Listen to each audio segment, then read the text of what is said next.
Alice's Adventures in Wonderland. Chapter 3. A Caucus Race and a Long Tale. They were indeed a queer-looking party that assembled on the bank.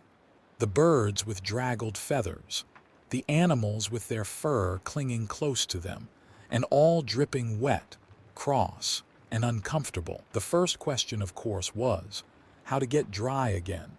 They had a consultation about this, and after a few minutes it seemed quite natural to Alice to find herself talking familiarly with them, as if she had known them all her life. Indeed, she had quite a long argument with the Lory, who at last turned sulky and would only say, "I am older than you and must know better," and this Alice would not allow without knowing how old it was.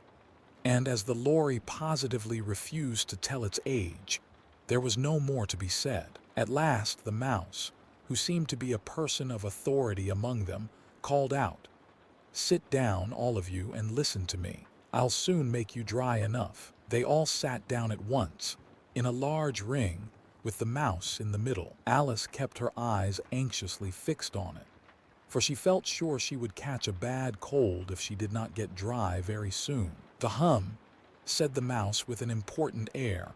"Are you all ready? This is the driest thing I know. Silence all round, if you please." William the Conqueror, whose cause was favored by the Pope, was soon submitted to by the English, who wanted leaders, and had been of late much accustomed to usurpation and conquest. Edwin and Morcar, the Earls of Mercia and Northumbria.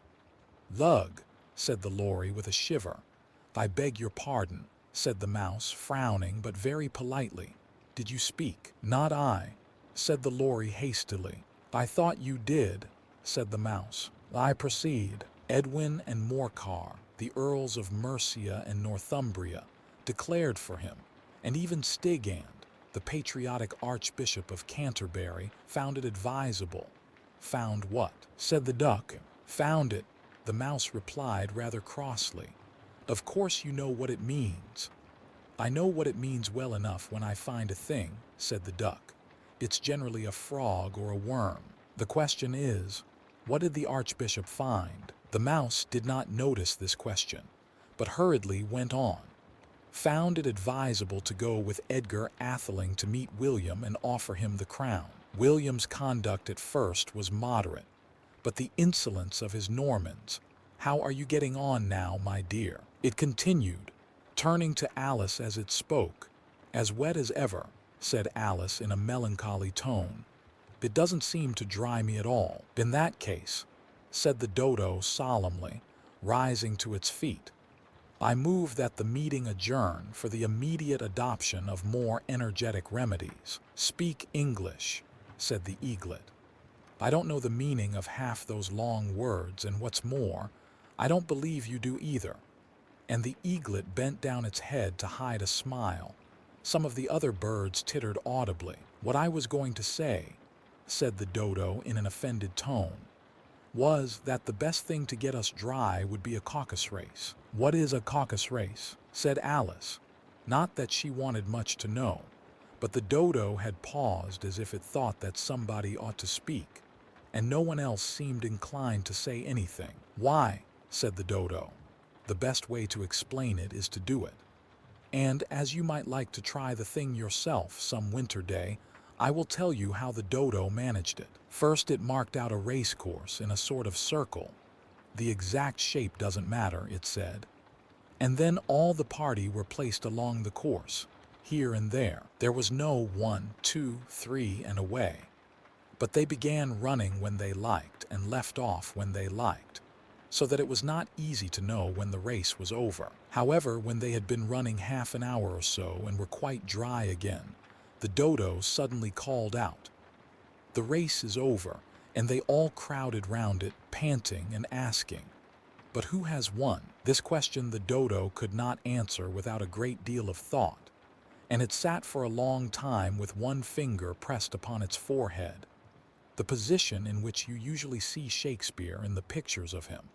While the rest waited in silence, at last the dodo said, Everybody has one and all must have prizes.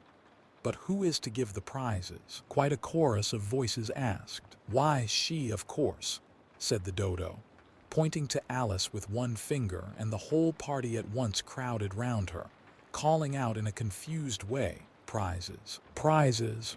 Alice had no idea what to do, and in despair she put her hand in her pocket and pulled out a box of comfits.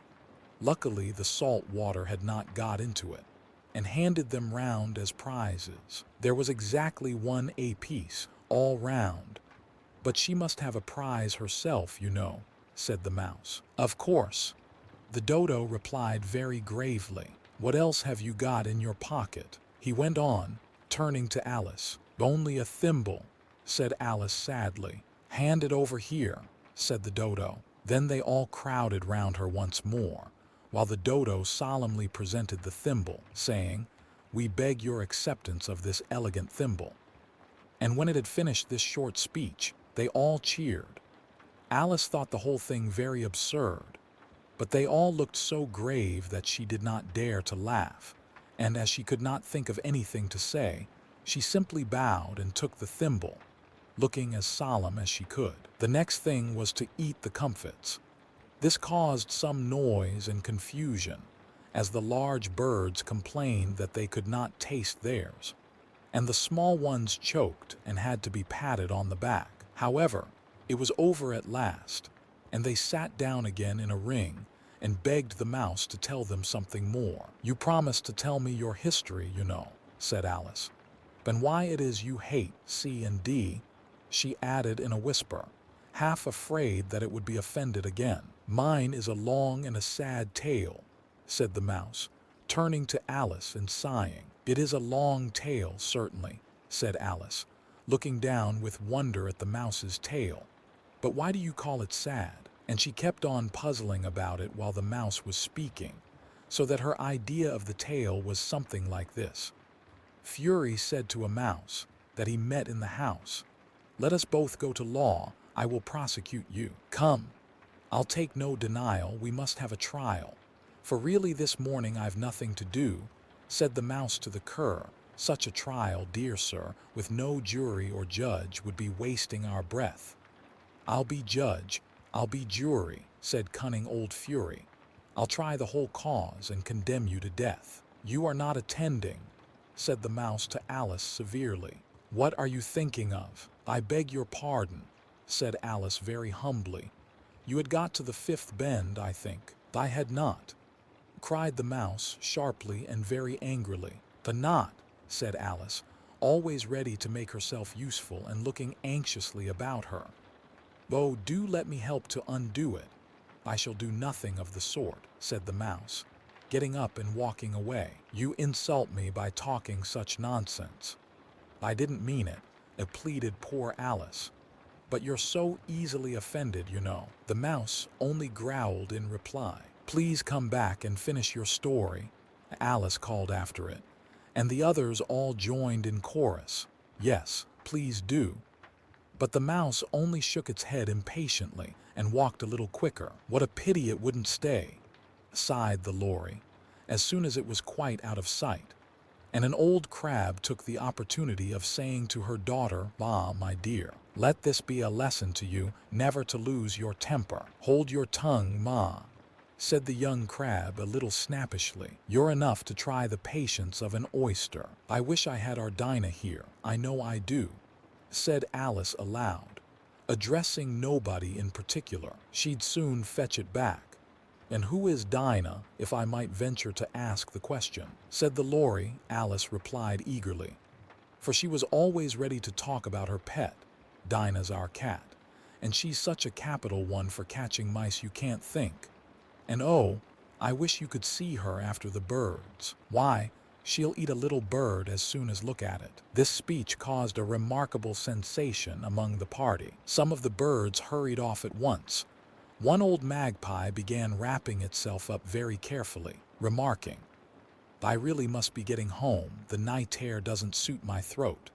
And a canary called out in a trembling voice to its children, Come away, my dears. It's high time you were all in bed.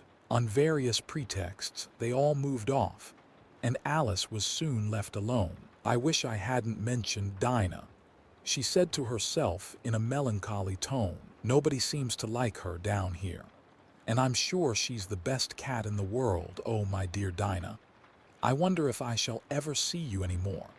And here poor Alice began to cry again, for she felt very lonely and low-spirited. In a little while, however, she again heard a little pattering of footsteps in the distance, and she looked up eagerly, half hoping that the mouse had changed his mind and was coming back to finish his story.